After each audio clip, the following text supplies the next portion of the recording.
gotta take the hits and bruises as you walk amongst the jungle. The breakdown, they gon' break you as long as you never stumble. Thank you for coming on, man. What's up, brother? I really appreciate you. Yo, episode number 30. I'm excited for this first in-person interview that I do, sponsored by GKM Enterprises. Big shout out to them for t-shirts too. You know, Shout out. I appreciate y'all.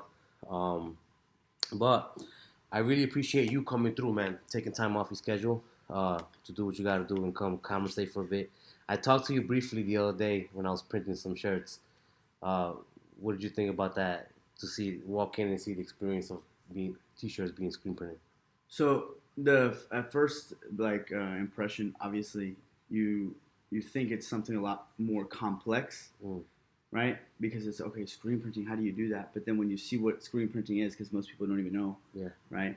Then you see it's actually something very simple. But but at the same time, it takes a tenure, like a care to do it.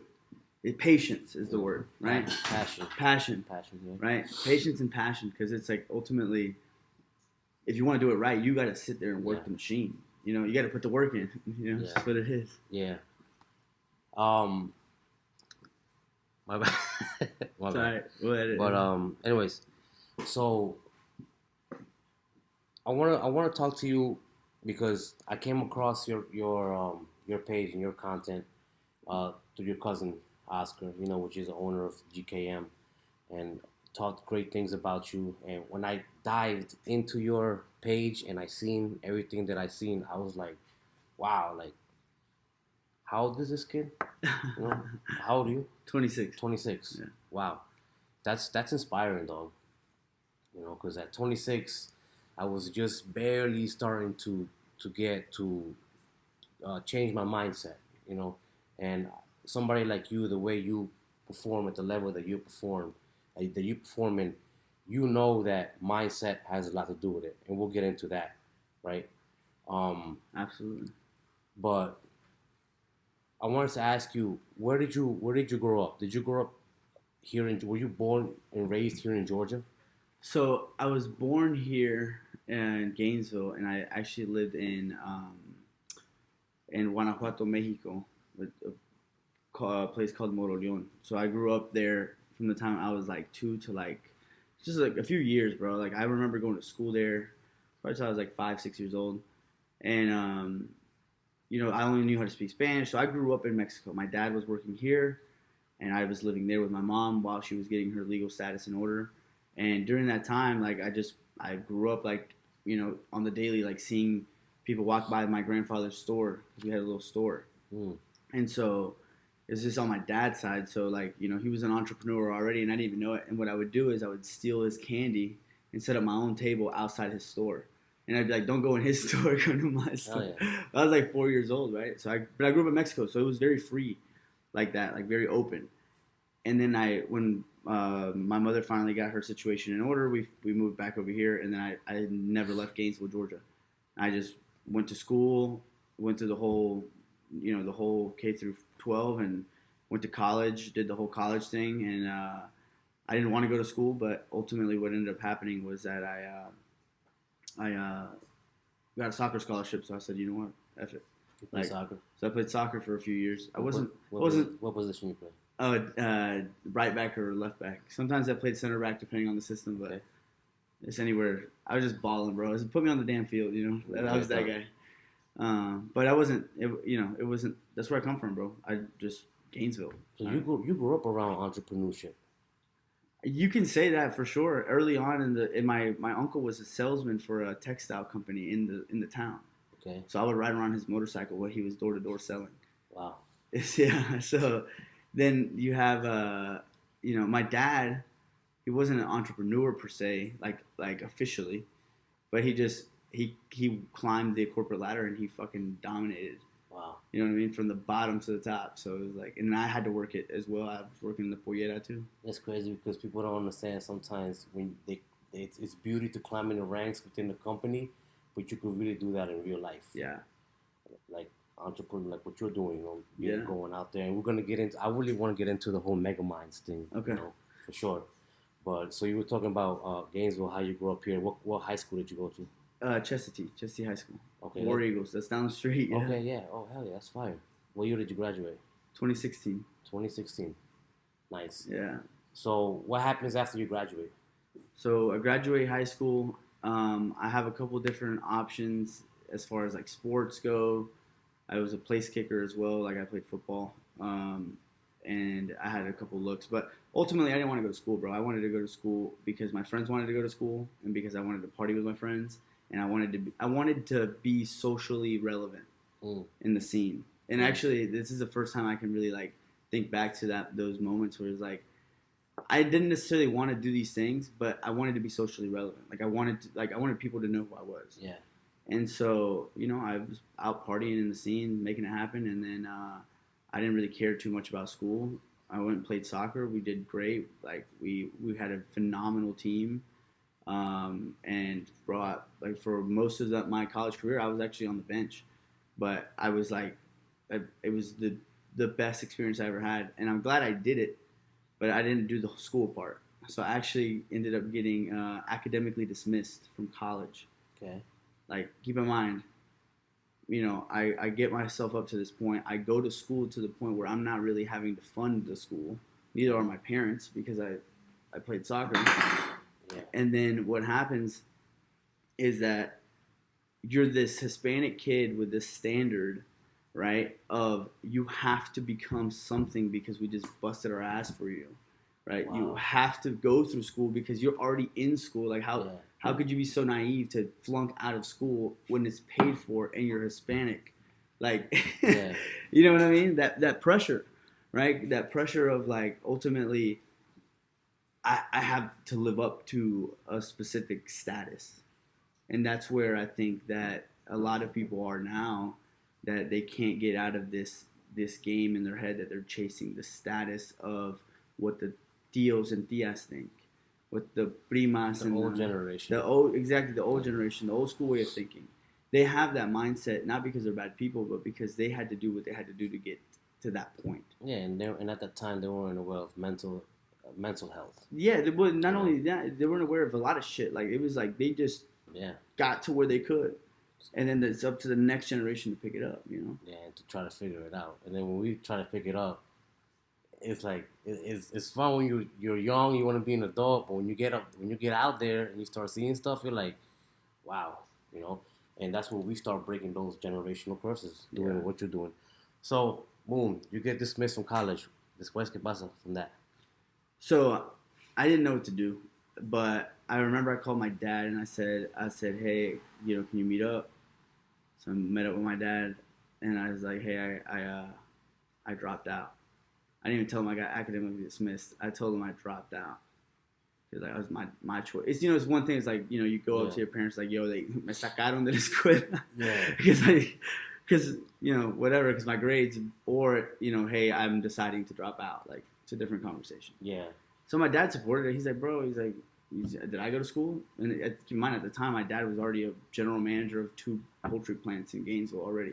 Nice. So like, he's like, what? He was kind of like, bro, what are you tripping about? Like, so what? Yeah. Figure it out. Yeah. And then obviously my mom, on the other hand, she's a little bit more disappointed, more like, and didn't resent me for it or anything like that. It wasn't that deep, but it was a situation where, now I'm 22 years old. Okay. 21 years old. 21-year-old. I'm back at home.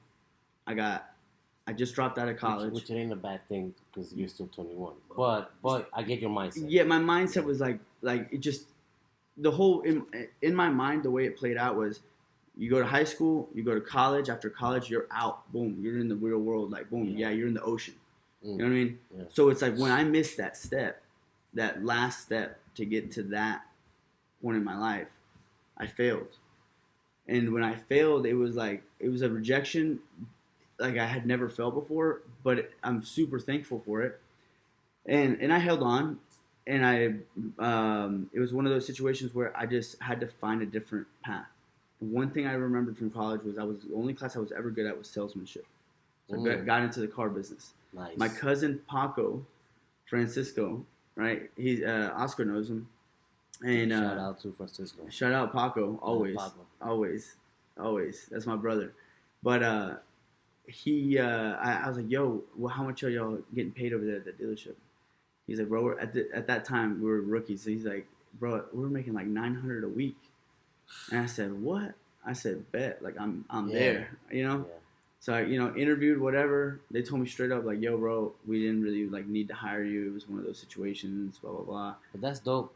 I'm gonna cut you off, but that's dope that you went from failing and not putting no excuse to, you know what I'm saying, and coming back home and just working, going straight to the workforce. You Yeah. know? That's pretty dope. Because a lot of people would just, you're 21, dog. I needed bread, bro. I needed bread. Keep in mind, like, I was still chasing this lifestyle. Yeah. I was still chasing the okay, I want to be with the elite people. I want to Yeah. be like talked Heard about. that. I want to be Yeah. known. Yeah. So like in a way, I used it to drive me to like that point where it was like, all right, if I want that item Yeah. per se, like, okay, I want this jacket or I want this whatever, and it may seem shallow, right? Those were where my beginnings were from, right? I don't think it's the same way now, but early on, it was very much the lifestyle that I was chasing. And it was like, if I got to work 12 hours to be able to afford that, that's what I'm going to do it. I respect that. You know what I mean? And Grinding. yeah, so I didn't want to be a moocher. You know what I mean? I didn't want to be that sucker, just like literally just being around like and not providing value. And a lot of times the value doesn't even come with money. The value comes with like your characteristics as a person and like your beliefs and how you perceive people, your perception, right? Your mindset. Mm-hmm. Rolling back to what you were talking about, like that's where the value comes from. So it I ended up selling cars. I learned my trade, and ultimately I started taking more risks during that time frame. During that time frame, it was really where I started dabbling in business, like for real. I started a landscaping company with Paco. We were both at the dealership, so it was like, okay, you know what? We're both at the dealership. Let's start a business, and then Have you always been a risk taker? I mean, yeah. I don't know. It's like Because like you went from the college thing, and you know when you got dismissed, a lot of people mentally may not be able to handle it. So I guess one of the questions that pop up to my mind is, have you always been optimistic to difficulties when you go through them? I feel like we find the biggest reward in the doing of the work. Like when you go through the work and you do the shit that needs to be done, you find the answers you were looking for As you go. Yeah. Like you needed to go through that to find the answer to the next level. Yeah. I can't fucking get from level 5 to level 7. I got to go through level 6. Yeah. You know what I mean? Yeah, and I tell that to a lot of people. I say it to my kids a lot that we can go from failure to success, but we can't go from excuses to success. Mm-hmm. You know what I'm saying? You could have easily been like, you know what I'm saying? Nah, you were 21, bro. You're still young, saying partying, you know what I'm saying, hanging around the wrong people. But your mindset was different. You wanted to be around the elites, So how long were you doing that? So that was about 8 months, bro. And I started the landscaping business, and we started making a little bit of money. I started financing weed whackers, like weed eaters. Yeah. Bro, just getting it how we could, bro. I had an old Expedition. Puro surviving. Bro, old Expedition. We had a beat-up trailer that we rented from one of my dad's friends. So me and my cousin and my brother. My brother was 15, Chronic Kicks. He was 15 years old, bro, watching this shit. Shout out to Chronic Kicks. So it was like, and there were some days where like we were stuck at the dealership and we couldn't get to the job. So Chronic Kicks would be out there fucking cutting down trees and shit. That's what's up. Oh yeah. Yeah, we didn't know what we were doing, bro. We had literally, I think back to those moments and we had absolutely no idea. But we took a shot. And you were surrounded around people that had that mentality. That mentality, yeah. Because my mom used to tell me all the time, dime con quién andas, y yo te diré quién eres. That's facts. And that's true, man. That's facts. You know what I'm saying? And when I met your cousin, man, your cousin, once again, shout out to Oscar. He's been a mentor to me, maybe in a way just as much as I may have been to him, But I learned a lot, and the mindset is really important, bro. You know what I'm saying? That's really important, and you've always had it. I didn't have it till después de me di la madre 4 or 5 times, you know what I'm saying? And then I learned to, but you've always had that type of mindset, and from what I see, you know what I'm saying, and not only from what I see, but from what I hear as well. You know what I'm saying? Because I've heard a lot of great things about you. You know. And I'll take that. I appreciate that. But it's more so, like I said, you know, there's no other way, right? Like what if I say, yo, you got to jump over the line right there, or I gotta shoot you. What are you gonna do? You're gonna jump over the line. Yeah. People wait until they get to that point to make a decision on something. Yeah. Versus just actually taking the action. And if I fucked up, guess what? I still got I go again. You know, like boom, I fucked up. Boom, we're done. Let's go. Move on. Learn something. Yeah. Versus sitting there waiting for the right moment or waiting for the right opportunity, and it's got to get done one way or another. Whether you're in a good mood or a bad mood, it's got to get done. It doesn't change. The bank expects the payment on that date, regardless if you're sick or not. I mean, just what it is. Like, just that's life. That's business and it's life. Just, boom. I don't care. You know. Yeah. You know, it's crazy. It's different to see your content, and it's awesome to see your content, but it's greater to see you in person. Because the first interaction that we had I was with Joey. I have Joey on next week. He's going to be on the podcast, so he's scheduled next. But just to see the interactions that you were having with Joey on a business level, bro, I was impressed, man. You know what I'm saying? The way you carry yourself, really respectful dude, you know what I'm saying? And you're young, man. You got your head on your shoulders. So that was really dope to see that interaction and to see your mindset, because, you know what I'm saying? And you see, like, you're looking for an opportunity. You know what I'm saying? And that's dope, because that's how you're going to get it. You know what I'm saying? By grinding. Because, look, you're going to do this podcast, and then you told me you, after this, boom, you know what I'm saying? Yeah. You got to head to Miami to do your thing, you know, and you've been at it all day. All day, yeah. 7 a.m. I had to drop off a rental to a customer. Yeah, that was nice. Some shit. Yeah. So, all right. Okay, so the car thing, I want to dive into Mega Minds. Okay. You know, because Oscar attended the event last night, you know, and he actually made the logo too. Yeah. Shout out to Oscar. Shout out to Oscar. You need any shirts, logos, though, man. That's who you really want to holler at. That's your guy right there. You know, and he told me it was awesome.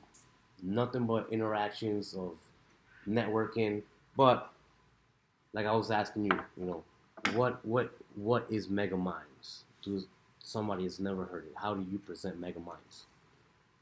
So Mega Minds is a universal referral system.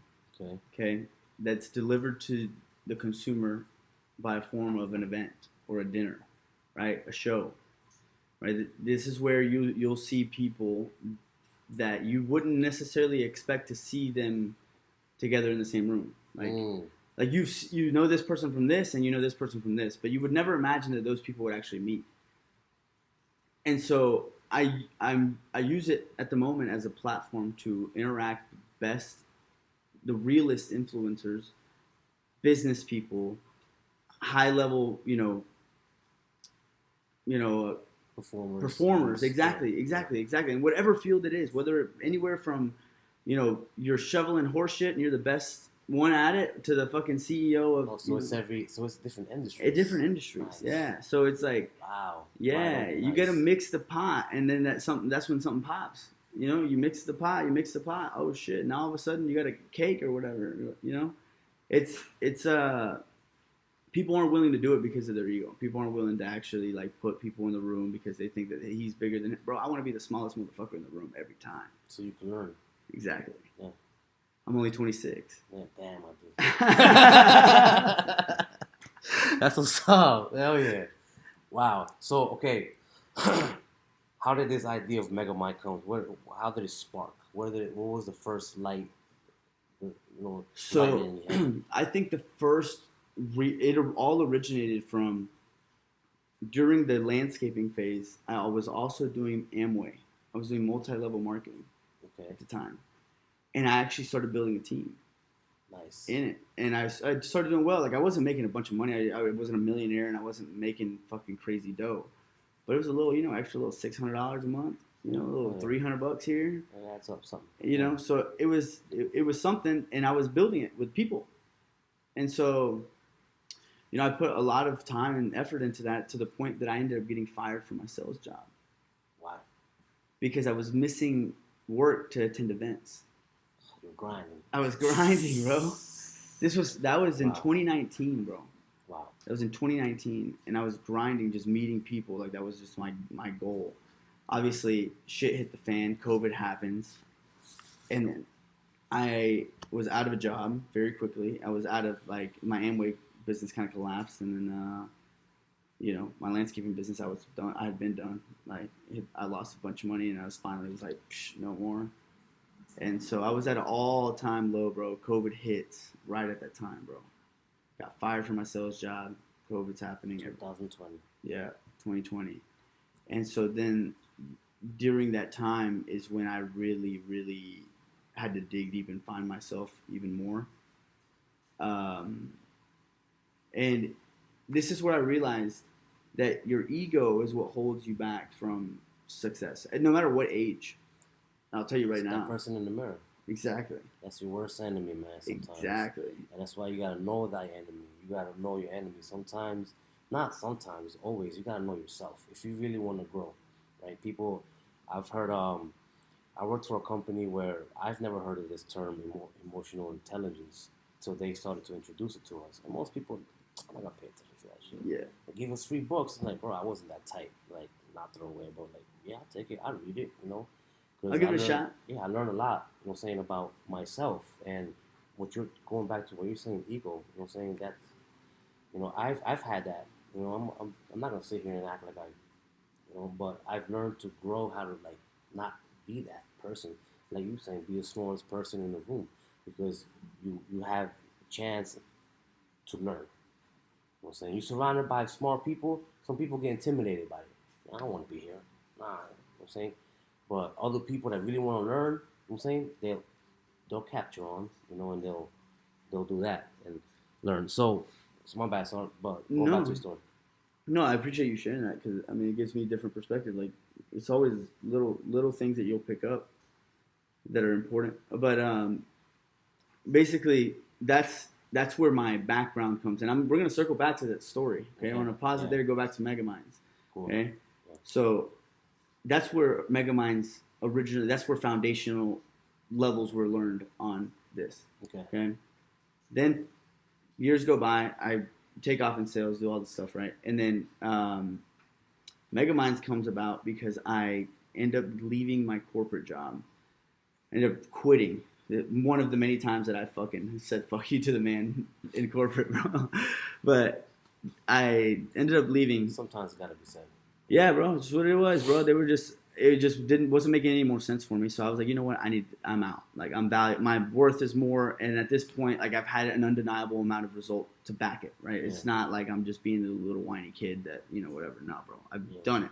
So there wasn't being valued. So I left that job and I went to Miami. I went to Art Basel. That's actually where I made these glasses too. I made a shirt to go along with it. You created those? Yeah, so they're actually just a different brand, but my dog chewed on. This is weird, but my dog chewed on one of the sides. So you into fashion too? Yeah, I like drip, just whatever, and I like just shit that stands out. You want to design some shirts with us? I don't know, bro. We'll talk about it.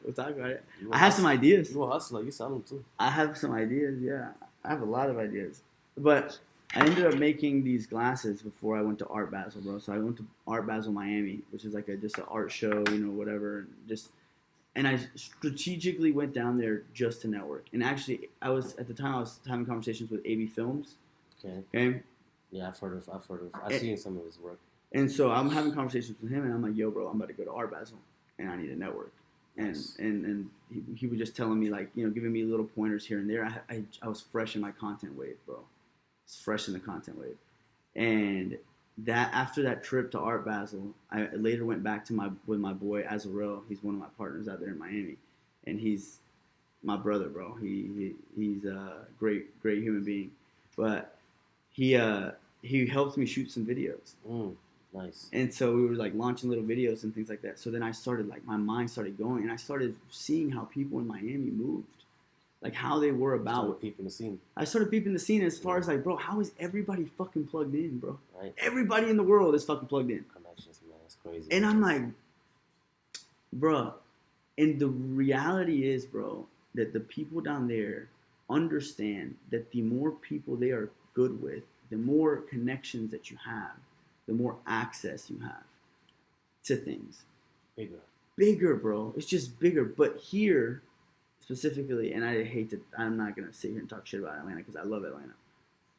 But this is what I wanted to bring. I'm not going to even say anything negative. I will just go off of a positive. I wanted to bring something like this to Atlanta to make sure that we were doing away with all the ego shit. To make sure that we were just aside, move all that shit aside, bro. Get outside the door. Yeah. I want to know who you are because I want to know how you think. Yeah. I want to know. I want to know how you got here, and then if you're really the person that you say you are on social media. And really, that was the whole concept behind it. I was like, you know what? I'm going to go back to Atlanta. I'm going to do it. I told Azarel this at the time. And December 28th is the exact date. December 28th, 2023, I wrote out Mega Minds of Atlanta on a notebook. Manifestation laws. Bro. It's one of the laws, man. I wrote it out and I showed it to Hattie. Hattie's in the car with me. I showed it to him. Mega Minds. I said, read it.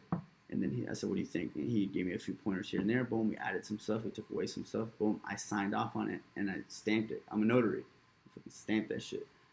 And it's just like, it's something that I looked at and I was like, I'm going to make it happen. Boom. 1 month later, Mega Minds 1 launched. You had your first event January 25th. I seen it. Wow. Okay, so how was planning that? Do you have a team? Or? Yeah, well, we developed the team as we went, bro. It was me and Hattie at the beginning, and then obviously, you know, we started building. And if I really want to dig deeper, bro, I mean, Azarel was every bit of part of that team because he kind of inspired a lot of it, you know. And so, but we started with the idea, we just ran with it, and I said, okay, where can we do it? And me and Hattie used to always go to this spot called Pasha, and we still do, but we would go there as like our you could say like our, just like, okay, we pull up. It's nobody really knows about it. It's like low key. It's high class. You see, you pull up. You see the G wagons, the luxury, the shit. Yeah. You know, people smoking cigars and shit. So it's like, all right, this is where we need to be. Some bullshit. Yeah. So we would pull up on Thursdays or Tuesdays, whatever day it was, and we would just every Tuesday, Thursday, we would just pull up, just have dinner, just chop it up. Okay, boom, ideas, whatever. So then we're like, why not Pasha, bro? Like, we're always there, and this is like the spot. Yeah. And so we selected them as a location. We knew people there. They already showed us love anyway, so it made sense. And then that was okay, check. Then it's like, okay, well, AB Films. I've been talking to AB Films since Miami, Art Basel Miami. Okay. So I've already been like consulting with him on content and things of that nature, bro. He makes dope content. Bro, great content, bro. Phenomenal content, the best content. Shout out to AB Films. AB Films, bro. Yeah. The best content, and he's a genius. Alfredo's a genius, and like it's just funny, like having these conversations with him. Like it's like it pulls different. How do you say, like not just perspectives, but like emotions. Because it's like you see somebody that has gone through hardships, and people don't need to know his story, but people need to know his story. But I'll leave it to him to tell. But if you understand his hardships, bro, he went through it, bro, and he's going through it in a good way. But I always looked at him as an example of like, damn, like you just gotta keep it rolling, bro. And so yeah, so we'll reach out to him, see if I get him on the podcast, bro. I'd love to have him on the podcast. Yeah, I'll put in a word 1,000%. I'm sure he'd love to do it too. Right now he's on his comeback as well. Nice. So I reached out to him and I told him like, yo, this is my idea, this is my plan. Like, I need you to make it come to life. Yeah. Like, straight up, I don't know how to do it. I have all these ideas and I can have all of them in the world, but if I don't know how to make them reality, it doesn't matter, right? So I need to look for the people that are gonna make this reality. Yeah, make it happen. Make it happen. The doers. Mm-hmm. So I reached out to Alfredo. I told him my vision. I told him what I was trying to do. I reached out to Chris Araya, who's been a huge influence. Like, those are two guys that are like, yeah, they're the real deal. And he's doing big things in Bali, so he's already like, I'm already seeing this stuff, and my mind is running. And I try not to have as many conversations with him because I know he's like, not only he's working, but I'm a less of a talker and more of a doer. So it's like I don't need to tell you like that I'm gonna do it. Yeah. Like I'm just doing it.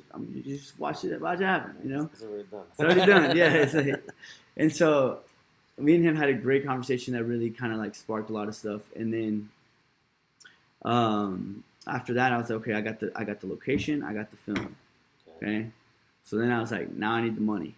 And it's straight up. So like now we need the funds to be able to do this. Now, the reality is, we didn't necessarily. I knew exactly where this was going from the very beginning. However, I did not know at which points we would have the growth. Okay. Does that make sense? I did not expect the pop right out of the gate. I expected maybe a pop, then a dip, and then maybe a little dip, and then boom. Now we're going went through the roof. On January 21st. Yeah, it went through the roof. Yeah, that event. I would almost say that event really made us. And more importantly, I will say this: event number 2 saved us. Why? I'll get to that. Okay. And then event number 3 is what This Is Us. You know. So how often are you doing these events? Once a month. Once a month. Once a month. And so back to the funding. We that's how we started. We self-funded it, me and Hattie, and then the studio and Chronic Kicks threw in. We split 4 ways, right? And shout out to Hattie, man. That dude sounds like bro. Yo, it sounds like an amazing person. Hattie's my brother for shout life. Out to you. For life, this man, bro. We could run a whole podcast of me talking about Hattie. Wow. I promise you that. That's awesome that you guys have that relationship. Yeah, that's good. So now we got the funding. All right, we got the plan. Now we just execute, bro. Now who are some fucking heavy hitters, bro? I wanted to go towards that model of like, you know, I got to go for the big guys. Like I'm not gonna, if I'm gonna do it, I'm gonna do it big. Well, how did you target the big guys? I don't need to. They don't need to know me. Like in a world full of social media.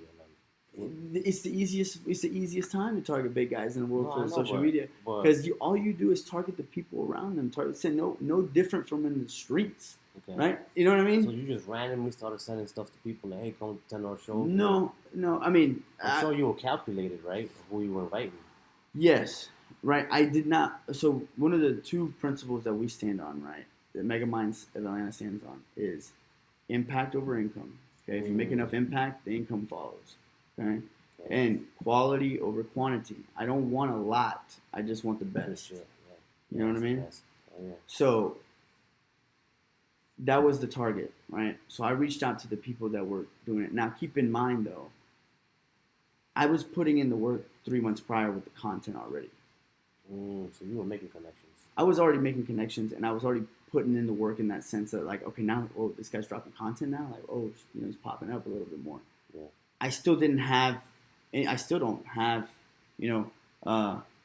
guess you could say the title of a content creator, but I am an influencer at the end of the day, whether I want to admit it or not.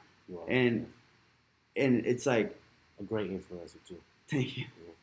Yeah. And it's like, ultimately speaking, now I got to just ride this wave and make it pop. So I targeted the bigger people. I sent out the invites.